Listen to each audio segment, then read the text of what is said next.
I am a big fan of game crossovers as well. I play a lot of games. You have things like Super Smash Bros. And Kingdom Hearts, which bring characters from completely different franchises and use their best attributes to make a whole game about them. Or you have things like game compilations and games being referenced in other series. It's just a really cool thing to do.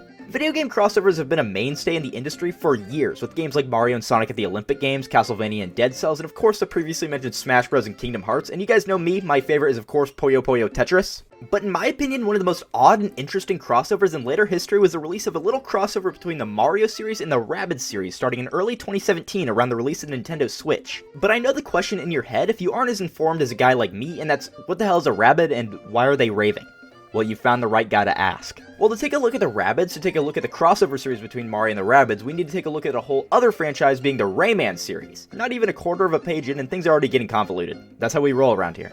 The Rayman series is a staple in the PlayStation and Nintendo 64 era, and when it was most likely at its peak. Rayman 1 through 3 are all great platformers, and even though I don't have much experience with the series, I can fully understand the appeal and quality of these games and its character. The Rayman series is immensely popular and really helped shape Ubisoft as a titan in the video game industry, so fuck this guy. However, after the release of Rayman 3, the series went on hold for a while so Ubisoft could focus on their other series, and that's where their downfall started. So this gave life to a smaller subsection of Ubisoft dedicated to producing spin-offs and whatnot, and they were put in charge of creating a Rayman party game to keep the series in the public view while no mainline game was being developed at the moment. And similar to the New Testament, Rayman Raving Rabbids was released in November of 2006, and you may ask, what the hell is a Raving Rabbid? You see, during the time of this game's release, and even still to this day, some of the most popular characters are these identical tiny little creatures that don't speak English. Like you got the Chows from Sonic, the aliens from Toy Story, and of course the Minions. So it's your fault. So the Rabbids were made to capitalize on this trend and even in a way served as inspiration for the Minions. My grandma owned this game for the Wii and I remember playing it a lot with my cousins, but I always had a sneaking suspicion about these damn Rabbids. The Rabbids were super popular for years, even surpassing the popularity of the Rayman games. Somehow. With this, the Rabbids ended up getting their own games away from the Rayman series, and they were doing even better, and it even got its own TV show being Rabbids Invasion, which somehow lasted from 2013 to 2021, like, how the hell did it run for so long? Hey, while we're here, I just want to note that this show somehow has an 8.6 as its highest rated episode. That's better than Fly from Breaking Bad. I remember this show coming on once in a while on YouTube when I watched sessions of SpongeBob and Fanboy and Chum Chum and always finding it really annoying, and I was an avid Fanboy and Chum Chum fan. I wasn't really, but when it was on, I was too lazy to turn it off. Okay, I liked it. Welcome to the Ice Cream Extreme. Now I'm required to test your extreme necessity.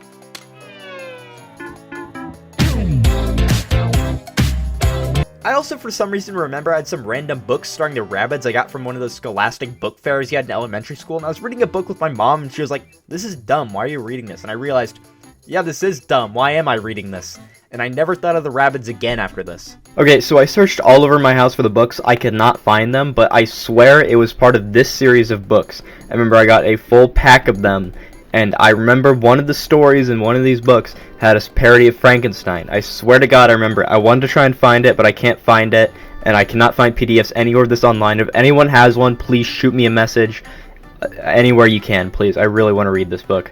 I would say the Rabbids peaked in popularity around 2008, and after that they quickly faded into irrelevance because we didn't need those silly Rabbids anymore. We had the children with jaundice now. And the years went on with Rabbids not really doing much, besides Rabbids Invasion, because who the hell is watching this show to make it last this long? Until 2017 when the Nintendo Switch launched. There had been talks of a turn-based strategy game starring the Rabbids for a few years up to that point, and for around a year it had been rumored there would be a crossover with the Mario series. But many people found an idea like this preposterous. I'm using fancy words now so you know I'm smart. I read a book. Books.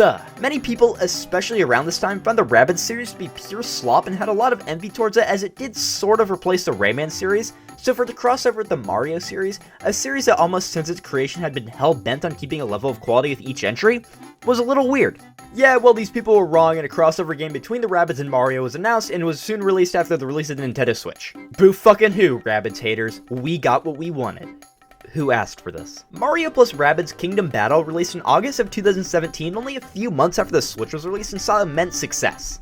Now, mostly when a game sees the amount of success this game sees, there's usually a reason, like interesting gameplay or being a good game overall, and while I wouldn't say this game doesn't have these, it was successful because it released at the right time at the right place. The first few months of the Switch's release somehow felt simultaneously packed, yet somehow empty. At this point, the only real game worth playing here was Breath of the Wild and not 1-2 Switch. So when a Mario game releases just a few months after the console's release, of course people are gonna flock to it, but also, it gets to a damn point. This is actually one of the first games I got for my Switch, even before Breath of the Wild, so you can really see where my priorities lay. But the truth is, I never really got into this game until many years later. Got into it is doing a lot of heavy lifting here. Oh yeah, I was bored with my Switch when it came out. I didn't even spend that much time playing the games I owned. I did play a lot of 1-2 Switch though. But I feel like a lot of the discourse surrounding this game doesn't really have to do with the game itself, but rather the fact that two completely separate franchises got a crossover and one of them was a raving fucking Rabbids. Because really, to anyone above the age of 12, put them in a room with these things and a shotgun. But was this an actual good game that deserved its success, or was it just released at a good time with recognizable names attached to it? Well, the answer is, keep watching the video, asshole. The game starts out with you looking into another dimension, presumably the Rayman dimension. I don't really know, I don't know that much about Rayman. There's this young boy that likes to invent things like this talking Roomba. How likely would it be to adopt this into your household? As well as this device that allows you to go into different dimensions, and he also really likes Mario, so I'm sure you can see where this is going. But as the kid's about to do something important, a bunch of Rabbids start fucking with his shit, and basically the dimension thing spurgs out and sends everyone to the Mario dimension. The Rabbids get merged into random things around the room like a paintbrush and whatever else, but most importantly they get merged into Mario figures in the weird stalker kid's bedroom, so they are transported to the Mario universe with their Mario counterparts of the main Mario cast. It's actually really cool. Then everyone is sucked into different areas around the Mario world, and only 3 Rabbids are left, being Luigi, Peach, and normal, not a Rabbid Mario. And with that, it's officially time to start the game. With all that exposition, I forgot how to hold a controller. Now getting into the actual game, it takes the gameplay approach of being a quick turn-based strategy game, which I originally found pretty weird, but it actually fits both of these series pretty well, and they also just had a lot of funny ideas for guns they wanted to use, so. Now I'm not going to pretend like I'm an avid turn-based strategy game player, because, in fact, out of a list of games that fit into this category, I have played like none of these games. So take everything I'm going to say with like a slight pinch of salt.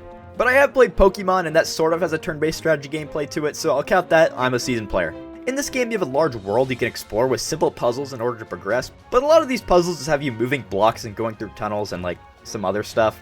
They're okay. These are actually pretty fun and do get very challenging towards the end, but I do find these a little boring after you've done like 3 in a row with 10-minute battles in between them. To be fair, the battles don't actually take 10 minutes, but I'm bad at this game. About every time you solve a puzzle or progress through the map at all, you end up going to a battle where you need to battle a horde of rabid enemies and like beat them. So basically, you have a certain portion of the fighting area that works as a grid where you can align your character into certain positions to shoot at enemies and try to get to a spot where you can cover or something.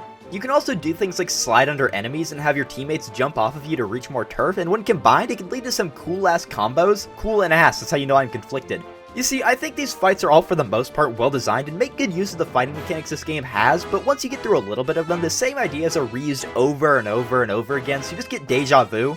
That or I ran into a wall before playing. So a lot of these battles just consist of you doing the same thing as the last one, but this time there's like more enemies and they hit harder. Besides getting new weapons and skills, these battles themselves don't change a lot. I think the best utilization of these games' battle mechanics are through the boss fights. However, there is one slight issue. These are hard as hell. Don't isolate that audio. Yeah, for the bosses in this game, they have a huge difficulty spike, and it kind of threw me off, especially in the early Donkey Kong one, or like, I don't know, some of the other ones. I was definitely pretty confused. But I mentioned I'm also not very good at these games. These boss fights are definitely the best part of the game, but also especially on harder difficulties, you may end up ripping out your hair in clumps because it just gets unfair. I think the main issue with this game is it's a pretty long game, being about 20 hours to beat, so it doesn't have a ton of different gameplay elements, and they all get added in pretty slowly, which makes the game turn into a huge drag.